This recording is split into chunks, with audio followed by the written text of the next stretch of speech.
Hello, lovely humans, and welcome to Helping Humins. I'm your host, Misty J. Zanger, and this is my podcast. If you're listening, cool. If you're watching and listening, even cooler. I hope you enjoy it, and it's meant for people who want to help themselves and others. If that's you, keep on listening. And if it's not, there are other people out there, and that's fantastic too. So, buckle up. It's going to be an interesting ride full of all sorts of different conversations, topics, questions, answers. I hope there's a little bit of something here for everyone. That's the goal. And happy listening.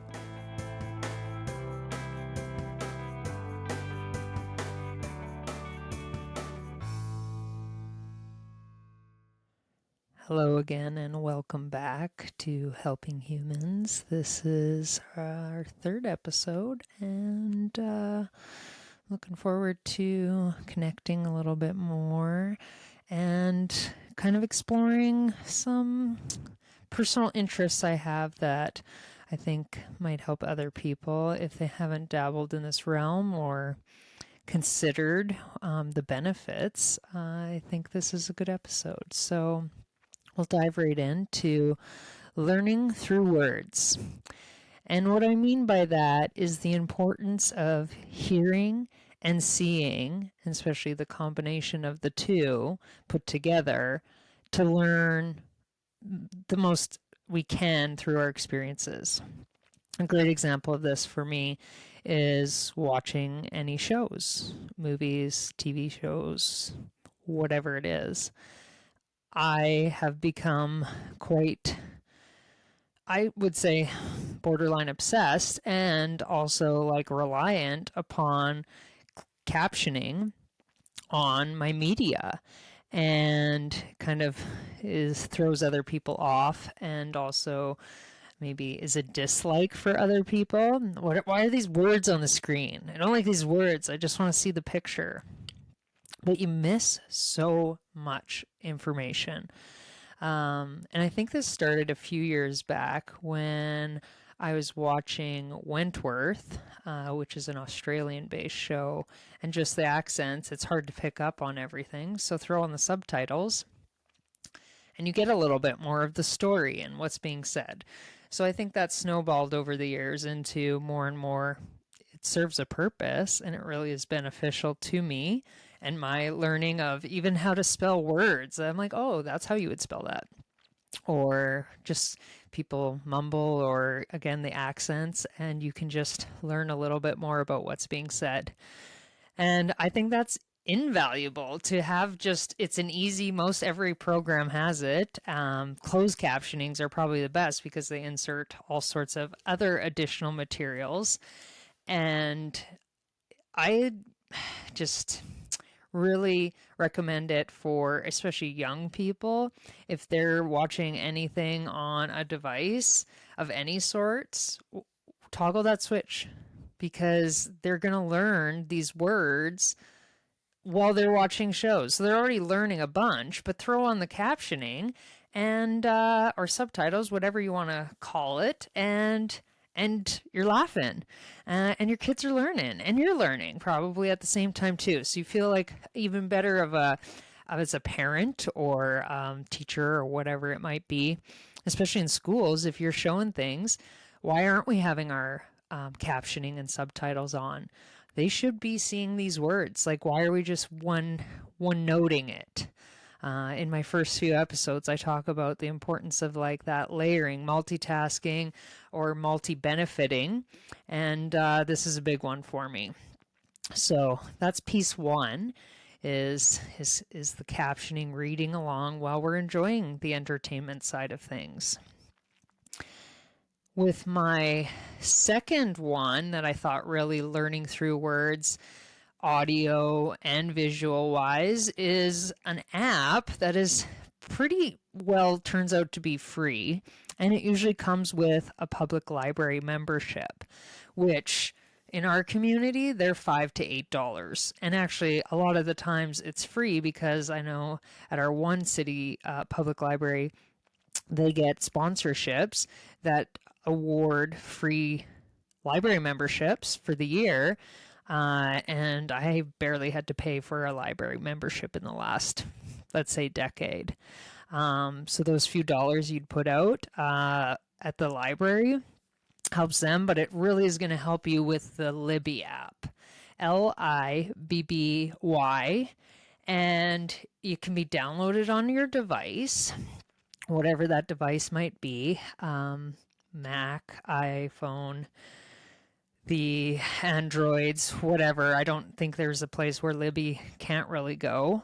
And once you have your library card and you input it in there, you have access to what your library has available, which is beyond what you might expect. So for me, I use it twofold for the most part. You can get like rental of magazines and other things while you're online on the app. I haven't done that, but by all means, that's something to explore. But I usually do novels to read on my iPad and audiobooks to have on my phone to listen while I'm out walking, doing things in the car, whatever it might be. Those are my two favorite things. Being able to sit and read digitally, like especially at night, because you can switch the text coloring options. So you can go white background or black background. And you can actually switch the size of the font. You can even, in the accessibility and appearance components of this app, they actually have different font styles, I suppose. And one that I just learned about recently from a human who is struggling with their daughter's ability to read, younger elementary, and the librarian actually recommended to this mom the Libby app, because within the option of appearance, once you get a book out, there's this open dyslexic font. And it's not that much different than a regular font, but how it helps the reader who has dyslexia apparently is amazing. This one woman went and tried it, and her daughter went from barely able to read any of the pages in a book to being able to read so much of the book, like in that just little toggle of a moment of switching the font. So the fact that Libby has this font option that you could switch any book you rent into whatever text size, font, all the options, light and dark, and the ability to highlight. I can look up a word, so I click on it, I say define, or I can highlight it, or I can look within the book where that word shows up, or that phrase, or whatever. So I can take notes on things. It's really slick and has, again, so many different layers for you to explore and learn from. And I love it. And most places you can get like about 5 or 8 loans at a time. And then you can have some on your notification lists or holds. It also shows you your timeline for what you've read in the past. So starting, 2019, I read 6 books apparently. And then 2021, 5, 2022, 8, 2023, I went to 40. And then I went to 71 in 2024. And I'm already at 17 so far. And it changes from listening to self-help books to reading. My latest trend is romance, kind of sapphic novels. So that's kind of what I've been into, and the perks of having a public library membership. I'm sure there might be other ways to get the Libby app, but why not check out the public library closest to you and see how you can help them by purchasing a membership, but also getting the Libby app and all its perks. So brilliant, love it. You can even, if you search a book in the Libby app, and they don't have it in stock for you to be able to borrow, you can let them know that you're interested in that book so that they know, like, oh, there's interest in that book. We will get in a copy. Or sometimes there's so many holds on a book, they'll get multiple copies so you're not waiting so long. I should also state that most of your loans are only 3 weeks. So you have 21 days, depending on how speedy you read that book or listen to it or that magazine or whatever. You can return it early, or sometimes you can renew it if it's longer than that 21 days. But again, if you have other people in the queue for the hold on that book, you will have to go back and want to put a new hold on it, and you'll have to wait your turn. You don't just automatically get to renew it because you're not done after your 3 weeks. So there's definitely a lot of really neat, cool things with that app. And between the Libby app and some subtitles on your media, I think you're going to be learning a lot and able to help yourself explore new words, new ideas, and the pleasure pursuits around all that consumption can be great. And I think, why not? Why not check that out? Why not see if that has some benefits for you?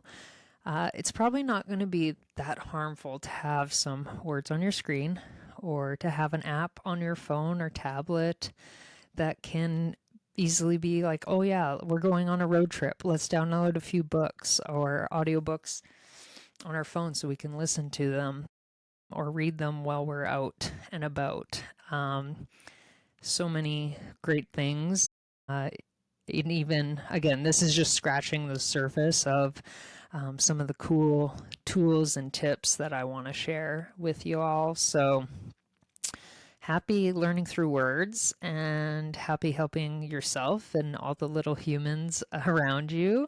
And I think that's it. Short and sweet. And I really hope you have a wonderful day, week, month, and hope to see you soon on our next episode, which who knows what that'll be. But hopefully helpful, no matter what the topic is. Blessings to you, and have a wonderful rest of your day.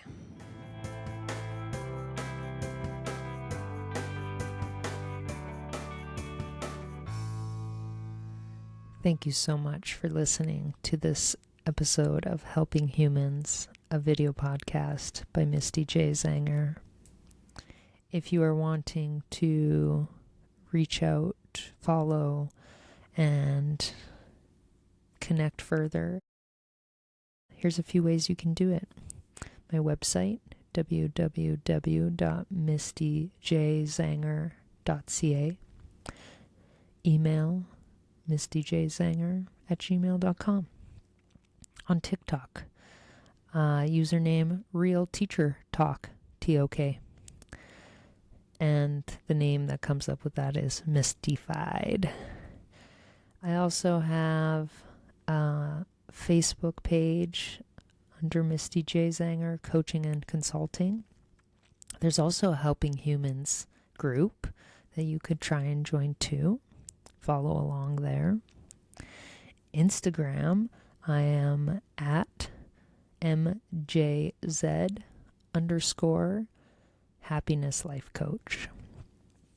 And also my Goodreads, one of my favorite things that you can share the love of what you read. And I'm now writing reviews for all my books, so you can find me there, Misty Zanger. And there's other odds and ends places, but those are the main ones that I can think of that are on the for you to be most interested in. That's what I got for now, and thank you again, and happy helping humans.